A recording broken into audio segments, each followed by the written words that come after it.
Vous êtes très nombreux à nous suivre partout dans le monde, plus particulièrement dans la première région administrative du Mali, notamment Mahina. Mesdames et messieurs, bonsoir et bienvenue. Voici les principaux titres de votre journal. Le président du groupement des leaders spirituels musulmans du Mali, Seyid Cherif Ousmane Madani Haïdara, a reçu les membres ansar de plusieurs localités ce lundi 23 septembre 2019 à suivre dès le début de votre journal. Autre titre de l'actualité dans le cadre des festivités marquant le 59e anniversaire de l'accession de notre pays à l'indépendance, la jeunesse de Diala-Koroba, en collaboration avec la mairie de la commune, a initié une série de manifestations culturelles. Voici autant d'éléments qui vont émailler votre journal du jour. Bonsoir et bienvenue.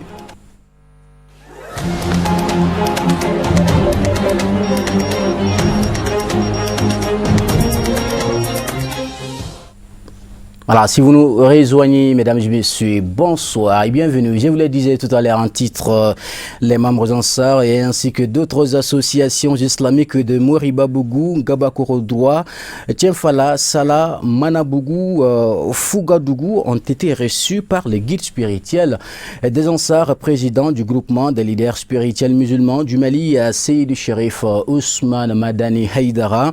C'était ce lundi 23 septembre dans la grande mosquée en présence de plusieurs autres personnalités. Reportage Lutusidibi avec la voix de Fatoumata Yayakane. C'est dans une immense joie que le guide spirituel des Ansar, président du groupement des leaders spirituels musulmans du Mali, a accueilli l'ensemble des membres Ansar de Moribabougou, Gabakoro-Droit, Tienfala, Salah, Manabougou, Fougadougou, accompagné par d'autres associations islamiques de ces différentes localités. Il s'agit entre autres de venir solliciter des bénédictions tout en les félicitant à la suite de son élection à la tête de la Oumma islamique du Mali. Nous sommes venus saluer le guide car Dieu lui a donné une place qui est comme la place au conseil, président du Haut Conseil islamique du Mali. Les comités qui se sont réunis pour venir saluer notre guide spirituel, Cherif Ousmane Madani Haïdara, à Bangoni Djangnebou ce soir. Quand nous avons rencontré le guide spirituel, nous sommes très contents. Ça c'était de joie et une manifestation pour nous tous et pour la religion islamique aussi. Nous sommes très joyeux. Notre dernier mot, c'est de rendre la bénédiction au guide spirituel, qui est Cherif Ousmane Madani Haïdara. Nous lui souhaitons la place dont Dieu vient de lui confier, que Dieu l'aide, que Dieu lui protège contre tous les problèmes venant du monde entier et que Dieu lui aide à soulever toujours la religion islamique. Visiblement satisfait de recevoir ses adeptes, le guide spirituel des Ansar a remercié les uns et les autres pour le déplacement effectué et leur amour inconditionnel à son endroit, avant de donner une explication détaillée sur l'importance de la visite d'un croyant à son prochain. Il les a également appelés à persévérer davantage dans la bonne pratique de la religion. Notons que le renouvellement de la prestation des 6 serments de l'islam ainsi que des séances de bénédiction ont mis fin à la cérémonie. Le conseil local de la jeunesse de Banamba dans la région de Koulikoro a célébré samedi dernier la journée internationale de la jeunesse, 2e édition du genre dans cette localité. L'événement a mobilisé la jeunesse du cercle aux côtés des personnalités traditionnelles et administratives dans l'enceinte de la mairie de Banamba. Voyons tout cela avec nos envoyés spéciaux Alhamidou Badini et Foussine Keita. Le 12 août a été désigné Journée internationale de la jeunesse par l'Assemblée générale des Nations unies en 1999 et constitue une célébration annuelle du rôle des jeunes en tant que partenaire essentiel du changement. Le Conseil local de la jeunesse de Banaba n'est pas resté en marge de cette commémoration qui a commencé par l'exécution de l'hymne national. Cette journée est une journée de sensibilisation et d'information pour combler les déficits d'information des jeunes sur l'entrepreneuriat jeune et le rôle de la jeunesse d'un pays. La jeunesse ne manque pas d'initiative, loin de là. Elle déborde de créativité et d'énergie. Rôle et responsabilité d'un député, paix et cohésion sociale au Mali en général et dans le cercle de Banaba en particulier sont les deux thèmes retenus en cette occasion. Le premier a été largement expliqué par le conférencier du jour, l'honorable Zoumananchi Doumbia. Il est important toujours que la population puisse connaître le rôle réel du député et quelles sont ses responsabilités. Et j'ai été merveilleusement surpris, en tout cas par la qualité des débats des participants, qui ont posé des questions pertinentes et qui, en tout cas au finish, ont bien appris quel est le rôle réel des députés. Se réjouissant de cette initiative, le parrain de l'événement, l'honorable Mahamadou Lamine Ouagué, a surtout exhorté les jeunes à l'unité et à la solidarité. On remercie les jeunes qui ont eu cette initiative de nous confier les parrainages de cette journée. Et en réalité, c'est le thème et le rôle d'un député qui est très important. Et le deuxième thème, c'est comment amener la paix et la cohésion sociale au niveau de notre pays. Donc vraiment, on est très contents. Même sentiment chez le préfet du cercle de Banaba qui a rassuré la jeunesse de l'accompagnement de l'administration, notamment dans le renouvellement des différents bureaux de cette structure. Nous nous réjouissons de l'accompagnement de nos honorables députés, singulièrement Mahamadou Lamine Ouagué qui a bien voulu assurer le parrainage. Et c'est l'occasion saisie pour la population de s'imprégner vraiment du rôle et des responsabilités du député au Mali. Parce que vous n'êtes pas sans savoir que les gens, chaque fois que les députés viennent, les gens disent qu'on a des problèmes de route, d'école, de construction de ces essais, alors que c'est surtout la restitution et le contrôle de l'action gouvernementale. Ça se résume à ces deux points fondamentalement, en plus de vote des lois bien sûr. Le Conseil local de la jeunesse a mis à profit cette occasion pour décerner une attestation de reconnaissance au président du Conseil de cercle de Banaba, toujours engagé à soutenir la couche juvénile dans ses actions. Je l'évoquais en début de votre journal dans les titres, la jeunesse de Diala-Koroba en parfaite collaboration avec la mairie de la commune a initié une série de manifestations dans le cadre des festivités marquant le 59e anniversaire de l'accession de notre pays à l'indépendance. Des milliers de participants venus de toutes les localités environnantes ont pris part aux festivités. Envoyés spéciaux, Hamadou Ndiallo, Sélugnaré. La célébration de cette date anniversaire de notre accession à la souveraineté nationale et internationale constitue un moment historique pour le peuple malien afin de réitérer tout son attachement à la mère patrie. Occasion pour la population de Diala-Koroba de magnifier cette journée à travers des séries d'activités traditionnelles, artistiques et sportives. Comme d'habitude, ça fait 3 ans, la jeunesse en partenariat avec la mairie de la commune de Diala-Koroba, nous organisons en fait la commémoration de l'anniversaire de l'accession de notre pays à l'indépendance. Donc nous sommes sur ces lieux aujourd'hui. Donc il y a eu en fait plein de foules, beaucoup de foules. Il y a eu également assez de manifestations. Dans le souci de mieux répondre aux nombreux défis qui s'imposent à sa collectivité, notamment dans le domaine de l'éducation, la santé, en infrastructure, en eau et en électricité, le maire de Diala-Koroba, dans son intervention, annonce de vastes chantiers en cours dans sa commune avant de procéder à l'inauguration d'un centre d'état civil destiné aux populations de Diala-Koroba. En fait, ces initiatives entrent en fait dans le cadre de l'amélioration des conditions de vie, également des agents de la collectivité et également des usagers. Donc la salle que nous venons d'inaugurer, en fait, c'est une salle de l'état civil. Il y a le bureau de l'agent chargé de l'état civil, il y a également le bureau du maire chargé de l'état civil. Également, il y a une salle de célébration de mariage. Leaders religieux, responsables coutumiers, communicateurs traditionnels, les associations de femmes et de jeunes, ainsi que les ressortissants de Diala-Koroba vivant à Bamako, tout en formulant des vœux pour la patrie, ont tour à tour saisi cette occasion historique pour saluer les réalisations entreprises par la mairie de la commune de Diala-Koroba. Donc ce que je demande à la mairie, donc ça c'est une collaboration, l'accompagnement dans notre action. Donc c'est avec ça que notre commune pourra se développer, avec une coalition. Donc je demande le soutien total de nos autorités particulièrement la mairie même. Mon dernier message, ça c'est à de tous ceux qui nous ont soutenus dans le cadre de notre activités. Je leur dis un grand merci.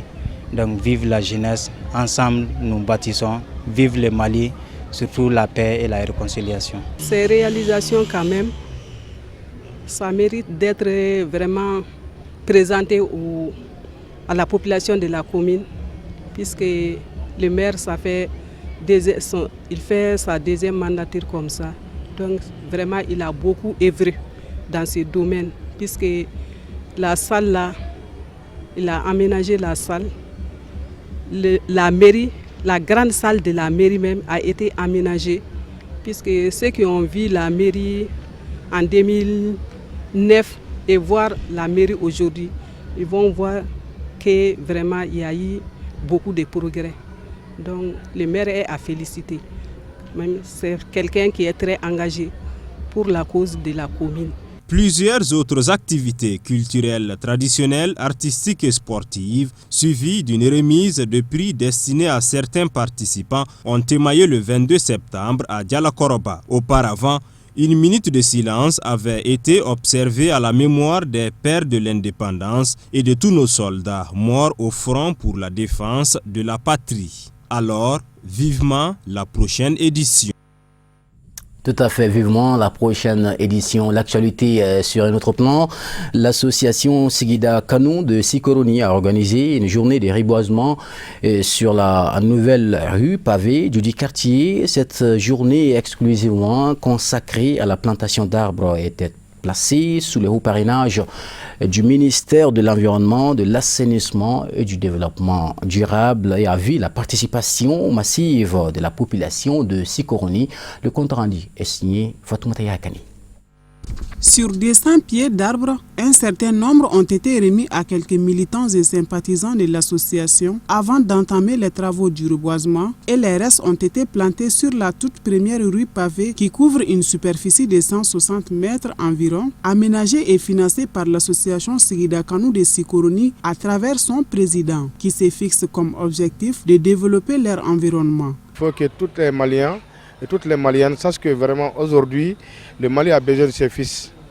Et maintenant, ces actions que nous avons initiées font partie vraiment de l'amour de ce pays. Parce que vouloir aménager son quartier en creusant ou bien en nivelant les rues pour que les parents puissent marcher d'une façon paisible sur ces rues-là, vraiment ça montre que notre engagement pour le développement de ce pays. Donc le développement du pays, ça commence depuis la famille. Ça passe dans le quartier, dans la commune et dans toutes les communautés et ça passe au niveau du Mali. Donc nous lançons un appel ardemment aujourd'hui que tous les Maliens sachent que notre environnement là, ça appartient qu'à nous seulement. Donc c'est nous seulement qui devrons quand même veiller à la sauvegarde, à l'aménagement et à la gestion et à la protection de cet environnement. Donc nous disons vraiment à tous les jeunes Maliens vraiment de voir l'exemple de Sigida Kanou. Et nous n'avons pas de partenaires. Parce que si on n'a pas de partenaires, tous ceux qui nous ont aidés sont des gens de Sikoro. Plus précisément notre maire nous a aidés. Et notre chef de village qui ne ménage aucun effort pour quand même le rendre hommage. Aujourd'hui vraiment on a récolté ses fruits. Présents à la cérémonie, autorités communales et chefs coutumiers ont tous réitéré leur engagement à défendre et à soutenir la jeunesse et ont également souhaité l'implication du gouvernement dans l'atteinte des objectifs avant d'adresser un message à la population d'entretenir les plantes. Cette action de citoyenneté a été hautement appréciée par les ministères en charge de l'environnement, de l'assainissement et du développement durable. Présentée par son chargé de mission qui a au nom du ministre remercié les initiateurs en leur assurant de l'accompagnement de son département avant de procéder au lancement des activités. D'abord, nous saluons l'initiative à mon nom propre, au nom du département que je représente ici, dirigé par le ministre Hussein Amia Guindo. Nous saluons l'initiative. Nous pensons que de telles initiatives doivent être répétées au Mali. Le ministère de l'Environnement, de l'Assainissement et du Développement durable accompagnera toujours de telles activités, de telles initiatives. Je dois dire par là et qu'en réalité je suis plein d'émotions. Je suis content de voir que c'est la jeunesse malienne. Et ce sont les jeunes, les femmes du Mali qui ont décidé en tout cas de prendre en main leur cité. Donc c'est quelque chose vraiment que nous pouvons saluer et que nous allons saluer davantage et que nous allons accompagner. Notre accompagnement ne fera pas défaut et je crois même que c'est la mission que l'État nous a en tout cas confiée. Notons que l'association Sigida Kanou de Sikoroni soutient l'initiative du gouvernement dans la gestion des populations et de leurs environnements. Les chansons zikr ont agrémenté la journée. Parlons toujours de la fête nationale où le groupement d'intérêt économique Mali Propre de Daouda Bougou a initié une journée de salubrité ce dimanche 22 septembre à l'occasion des festivités de la fête du 22 septembre. L'événement a réuni les autorités politiques, administratives et religieuses de la dite commune. Voyons ces images. Cette activité de salubrité s'inscrit dans le cadre de la célébration de la fête nationale du Mali qui a accédé à son indépendance en 1960. L'initiative est celle du groupement d'intérêt économique Mali Propre à travers la mairie de la commune 5, de l'association Tous Chacun et les Récotrades avec le soutien de Nestlé.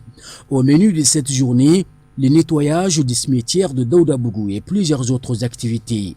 Nous avions de coutume, chaque dernier samedi du mois, on balayait les 2 centres de santé, la mairie, la grande mosquée, la grande église, le marché et la police. Ça, c'est chaque dernier samedi du mois depuis 4 ans, c'est notre quotidien. Au-delà de ça, nous avons des jeunes volontaires qui sont venus volontiers pour faire ce nettoyage.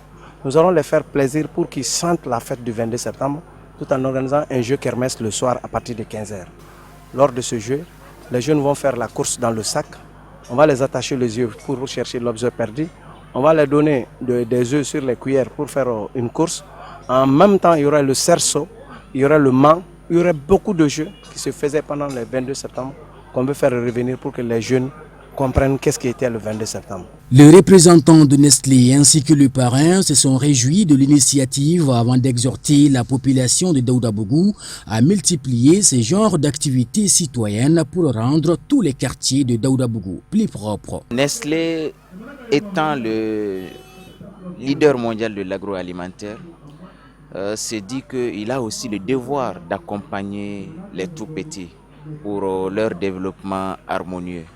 C'est pourquoi Nestlé n'a qu'un seul slogan, améliorer la santé des nourrissons, des enfants, dès le bas âge, pour assurer leur développement harmonieux et permettre quand même d'avoir des hommes et des femmes. L'idée à la base, c'est de soutenir les enfants pour leur permettre d'avoir une bonne nutrition pour leur développement. Je remercie beaucoup l'association Tous Chacun.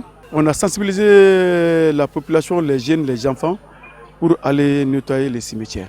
Et pour que ceux qui se reposent en paix puissent sentir qu'il y a des gens derrière eux qui pensent à eux. C'est cette initiative qui nous a poussé d'aller nettoyer les cimetières.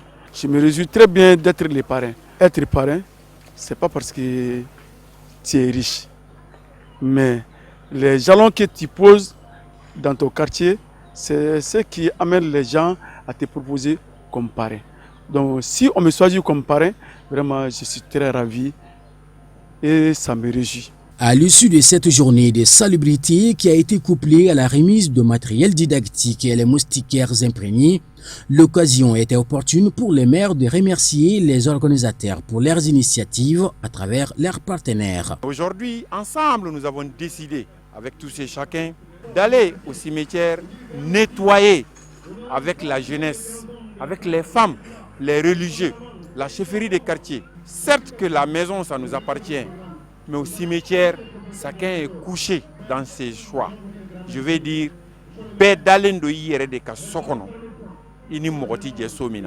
nous remercions aussi Nestlé d'avoir accompagné cet acte en faisant des cadeaux aux jeunes. La rencontre s'est achevée par des témoignages de reconnaissance à l'endroit du groupement d'intérêt économique Mali Propre de Daouda Bougou. Une très belle action citoyenne. Voici pour vous le tour du monde de l'actualité sur la scène internationale. En plus bref et en image, commenté par Ahmadou Diarra.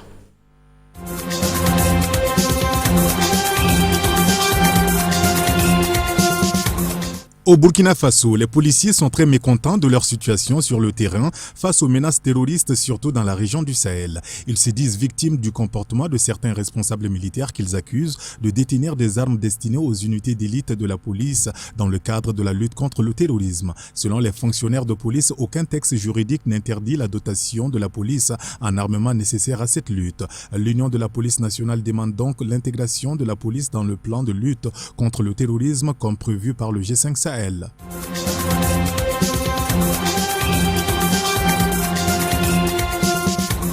Les forces de sécurité ghanéennes ont déjoué un complot qui ciblait la présidence de Nana Akufo-Addo, complot dont le but ultime était de déstabiliser le pays selon le ministère de l'Information. Vendredi dernier déjà, une opération de sécurité conjointe a conduit à l'arrestation de 3 personnes et à la saisie de plusieurs armes selon le même communiqué. Parmi les personnes arrêtées figurait un fabricant d'armes local. L'opération a eu lieu après 15 mois de surveillance et de collecte de preuves sur les activités des principaux suspects et autres. Le Ghana est considéré comme l'un des pays les plus stables d'Afrique de l'Ouest depuis sa transition vers la démocratie multipartite en 1992, reléguant au passé une succession de coups d'État.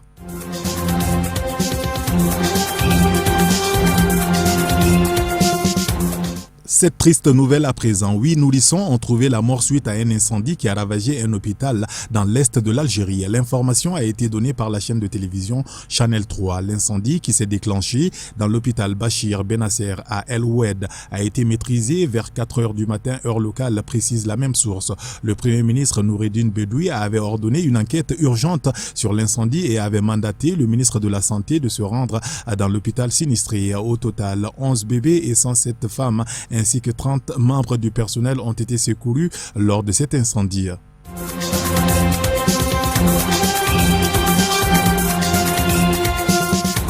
En solidarité avec la journaliste Hadia Rassoni, dont le procès pour avortement illégal se déroule en ce moment dans la capitale Rabat, 490 Marocains et Marocaines ont publié une tribune dans plusieurs médias du pays. Ce lundi 23 septembre se tenait la 3e audience du procès de la jeune femme journaliste détenue depuis fin août pour avortement illégal et débauche. Dans ce manifeste, ces femmes se déclarent hors la loi en expliquant avoir déjà violé les lois obsolètes de leur pays sur les mœurs et l'avortement.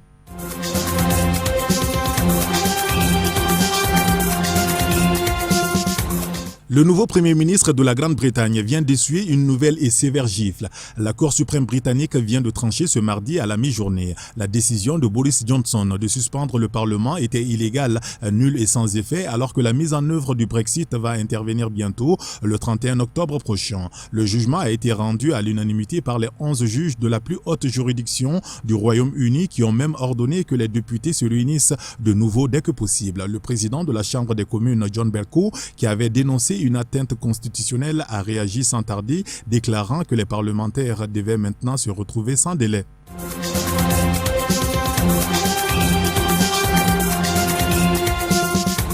Et enfin, le président français Emmanuel Macron a rencontré son homologue iranien Hassan Rouhani ce lundi soir à New York, l'incitant à profiter de la 74e Assemblée générale des Nations Unies pour renouer le dialogue avec le président américain Donald Trump. Ces discussions interviennent peu après que Paris, Londres et Berlin ont accusé l'Iran d'être responsable de l'attaque contre les installations pétrolières saoudiennes du 14 septembre dernier, tandis que les couloirs de la 74e Assemblée générale des Nations Unies bruissent de rumeurs sur une éventuelle rencontre entre Hassan Rouhani et le président américain Donald Trump. Donald Trump, justement, qui a notifié qu'il appréciait les efforts de son homologue français, mais qu'aucune rencontre n'était prévue à ce stade avec Hassan Rouhani.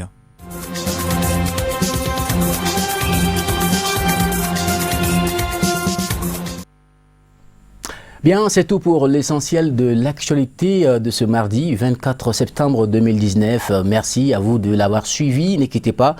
D'un moment à l'autre, Amadou Kamara sera là pour le journal en langue nationale. Bamouanankan, Chérif La TV, toujours plus proche de ses aimables téléspectateurs et téléspectatrices. À très bientôt.